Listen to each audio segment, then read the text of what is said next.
जय हिंद, वंदे मातरम। दोस्तों एक बार माइंड में कहिए, I am going to succeed, मैं सफल होने जा रहा हूं। क्वेश्चन देखते हैं।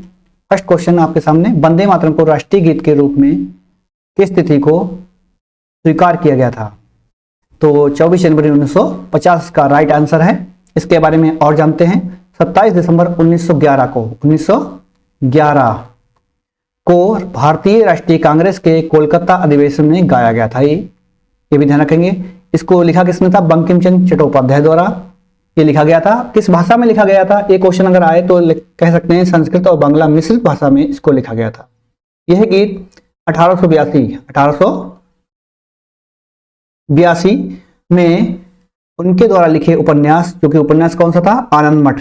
ये भी क्वेश्चन आ सकता है, इससे लिया गया है। इसको गाने का सही समय क्या है आप लोग बता सकते हैं कमेंट बॉक्स में, ठीक है। नेक्स्ट क्वेश्चन, रणजी ट्रॉफी का संबंध किस खेल से है?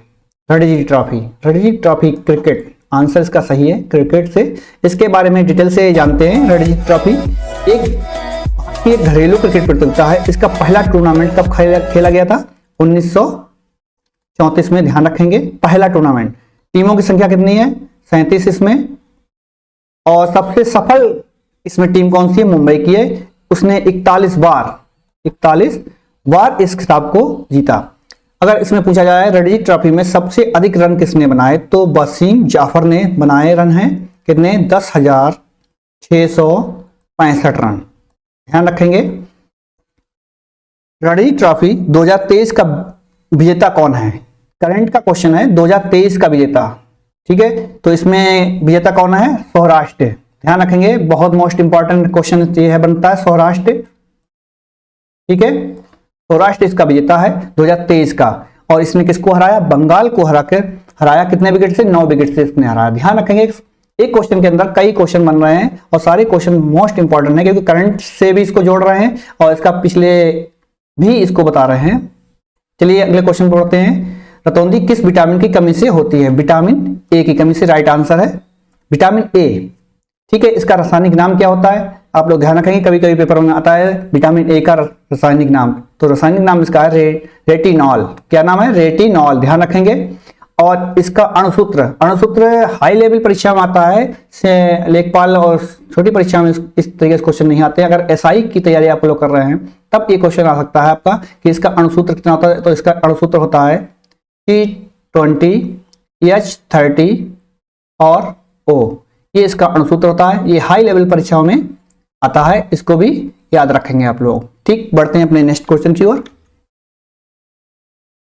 क्वेश्चन नंबर 4, आराम हराम है का नारा किसने दिया? तो जवाहरलाल नेहरू ने दिया। नेक्स्ट क्वेश्चन, इंकलाब जिंदाबाद का नारा सर्वप्रथम किसने दिया? सरदार भगत सिंह ने। निर्विरोध चुने जाने वाला एकमात्र राष्ट्रपति कौन है? जो कि है नीलम संजीव रेड्डी। इनके बारे में थोड़ा जानकारी देते हैं आप लोगों को। नीलम संजीव रेड्डी कौन थे, ठीक है। तो नीलम संजीव रेड्डी भारत के एकमात्र राष्ट्रपति हैं जो कि निर्विरोध चुने गए हैं। यह 21 जुलाई 1977। ध्यान रखेंगे तारीख, 21 जुलाई 1977 77 को चुने गए थे। और 25 जुलाई 1977 को भारत के छठे राष्ट्रपति के रूप में शपथ ली। ध्यान रखेंगे, छठे राष्ट्रपति के रूप में। कौन से राष्ट्रपति थे? 6 नंबर के राष्ट्रपति थे। चलिए बढ़ते हैं अपने नेक्स्ट क्वेश्चन की ओर। क्वेश्चन 7, नींबू और संतरे में कौन सा विटामिन पाया जाता है? Vitamin C. नींबू और संतरे में विटामिन सी प्राप्त होता है। इसका अगर रासायनिक नाम कहें तो इसका नाम होता है एल एस्कॉर्बिक अम्ल, ठीक। ध्यान रखेंगे, एल एस्कॉर्बिक अम्ल। और इसकी कमी से कौन सा रोग हो जाता है? तो स्कर्वी रोग हो जाता है। ये भी क्वेश्चन बहुत पेपरों में आ चुका है कि विटामिन सी की कमी से कौन सा रोग होता है? तो स्कर्वी रोग। ध्यान रखेंगे, ठीक। बढ़ते हैं नेक्स्ट क्वेश्चन की ओर। क्वेश्चन नंबर 8, रविन्द्रनाथ टैगोर ने भारत के राष्ट्रीय गान के अलावा किस देश का राष्ट्रीय गान गाया है? तो ये लिखा है, तो इसका सही आंसर है बांग्लादेश। बांग्लादेश और इंडिया का, दोनों का रविन्द्रनाथ टैगोर ने राष्ट्रीय गान लिखा है। राजघाट में किसकी समाधि है? राजघाट में सबको पता होगा, महात्मा गांधी की समाधि है। भारत का मैनचेस्टर किसे कहा जाता है? कई बार पेपरों में ये क्वेश्चन आ चुका है। अहमदाबाद को, भारत का मैनचेस्टर अहमदाबाद को कहा जाता है। अहमदाबाद को भारत का मैनचेस्टर कहा जाता है, क्यों कहा जाता है? मैनचेस्टर ग्रेट ब्रिटेन का एक शहर है, एक शहर है ग्रेट ब्रिटेन का मैनचेस्टर, ठीक है। एक औद्योगिक नगर है जो अपने सूती वस्त्रों के उत्पादन के लिए प्रसिद्ध है पूरे विश्व में। अहमदाबाद को भी भारत के सूती वस्त्रों की राजधानी कहा जाता है क्योंकि यहां भी काफी अधिक संख्या में सूती वस्त्र उत्पादन किए जाते हैं, इसलिए इसको भारत का मैनचेस्टर कहा जाता है। एक शहर है, कहां का शहर है? ध्यान रखेंगे, ग्रेट ब्रिटेन का। 11वां क्वेश्चन, मंदिरों की पूर्ण भूमि भारत के किस राज्य को कहा जाता है? तो तमिलनाडु इसका राइट आंसर है। पढ़ते हैं नेक्स्ट क्वेश्चन पर आपके 12वां। देखिए 1857 ईस्वी के विद्रोह में झांसी की रानी ने किसके सहयोग में झांसी की रानी लक्ष्मीबाई ने किसके सहयोग से ग्वालियर में कब्जा किया था? ठीक, किसके सहयोग से? तो तात्या टोपे द्वारा, उनके सहयोग से ग्वालियर में कब्जा किया था। नेक्स्ट क्वेश्चन 13, 1857 की क्रांति के बाद अंग्रेजों ने मुगल बादशाह बहादुर शाह जफर को कैद करके कहां रखा था? तो राइट आंसर इसका है बर्मा। बर्मा में इनको रखा गया था। 7 नवंबर 1862 में इनकी मृत्यु हुई थी। सुबह के 5 बजे इन्होंने अंतिम सांस ली थी बर्मा में। इनके बारे में और बताते हैं आपको। भारत के मुगल सम्राट के रूप में ये आखिरी शहंशाह थे। 1857 का प्रथम भारतीय स्वतंत्रता संग्राम में भारतीय सिपाहियों का नेतृत्व इन्होंने किया था। इनके बारे में और विस्तृत जानकारी देखते हैं। देखिए एक लेख मिला है, उस लेख को पढ़ते हैं आज। जब मेजर हैंडसन मुगल सम्राट को गिरफ्तार करने के लिए हुमायूं के मकबरे में पहुंचे, जहां पर बहादुर शाह जफर अपने 2 बेटों के साथ छुपे हुए थे, तो मेजर हैंडसन ने, जो कि उर्दू के ज्ञाता थे, उन्होंने उससे कहा, दम दमे में दम नहीं है, खैर मांगो जान की, ये जफर ठंडी हुई है अब तेग हिंदुस्तान की। इस पर जफर ने उत्तर दिया, गाजियों में बू रहेगी जब तलक ईमान की, तख्त ए लंदन तक चलेगी तेग हिंदुस्तान की। क्या बात कही है। यह लाइनें दिल्ली स्थित लाल किले के संग्रहालय से ली गई हैं।